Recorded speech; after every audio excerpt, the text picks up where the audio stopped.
Missions Pulse. Know God's heart, join his mission. In the book of Acts, when they said, when Paul presented, hey, Gentiles are coming, people who aren't Jewish, people who don't follow the law, people who aren't, circumcised, people who aren't, wearing their yarmulkes, and like, not us. Yeah. They're coming. The others. There's proof. And then, they're like, all the Jewish, believers like, well, they're not Jewish. Okay, well, we therefore say we will not hinder. We will not hinder. We will not make any blocks. We will not put anything in front of them and of the Gentile to meet Jesus. All right, cool. But what I feel like I'm doing now is like, I'm trying to even take away the blocks from Christians to meet a non-believer. How rarely do we step beyond our own boundaries and have it like a unbelieving friend or buddy? We think we're in the world but not of the world, right? That's a popular phrase, but we've got to be sent into the world. I think this is personally, I'm just like, wow. I had to deal with this long ago. There is a prejudice against non-believers. When you talk about prejudice, obviously you're going to be hitting on a topic that's prevalent right now. Yeah. We're talking racism, talking about anti-Semitism, white savior complex. It's a very common what's the trait in humanity? In humanity. And I think it's we don't like non-believers. How dare you? How dare you? Did you just say that, or did you think that? Yeah. Okay, what do you mean by the prejudice? I like to say it how it is, because to me. Okay, I take back my "how dare you" then. Because to me, you can't solve a problem without actually saying the problem. People like that's the like. How many non-believer friends you got? Who do you hang out with? Yeah. Why do you hang out with them? I can tell you why. Don't be unequally yoked.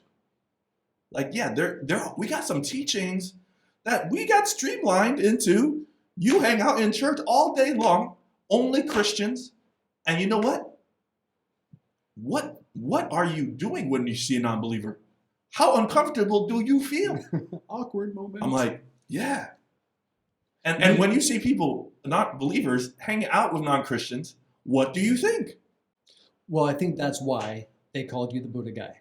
Here you are walking and going under the teachings. Yeah, going under the teachings of these elder monks. But for the whole purpose of exploring the full picture, the understanding of their worldview, so as to impart gospel. And I would go I'll go 2 by 2, try to stay biblical. Sure. And me and my buddy, we would like hash it. I was like, did you feel like that was wrong? Like, it was like it can be a traumatic. These are traumatic experiences, and I didn't realize I was some short-term teams. I was like, that people would give them to me, and I was like, oh, all right, let's go. And we would go straight to the temple, and we just sit there. And people would come in and out, and then sometimes there was holidays, people were chanting, It was loud, there was incense everywhere, and I would just go quickly to everybody. It's like, how do you feel? And I just recently had a team who was here. We went to some Buddhist temples, and you couldn't always watch Chedi Luang downtown here in Chiang Mai. Yeah, that's pretty nice. And but it was cordoned off there. You couldn't walk up to a certain point, and they were chanting. It was some sort of festival. Yeah. And I'm typically not as sensitive as, say, my wife. I don't mind being in that context, but they just felt that icky, yucky, horrible feeling. And this is where majority of my training, or the training I provide for people, is almost 99% of it is about them. About the people who are going? Yeah, it's not about the non-believer. It's really about them, because it's like facing yourself. Because I think contextualization is an internal thing too. Like, there's an external contextualization and an internal contextualization. Because I'm a multicultural. My dad's from Texas, a white guy from Texas. My mom's Samoan. Grew up in American Samoa.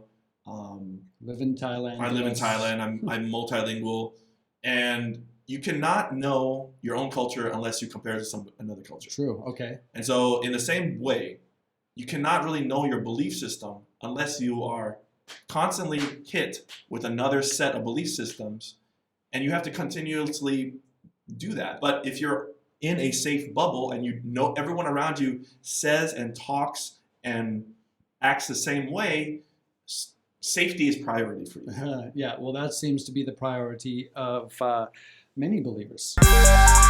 Missions Pulse. Know God's heart, join His mission. This podcast is powered by Within Reach Global. Subscribe, watch, and listen on YouTube today. Visit missionspulse.com.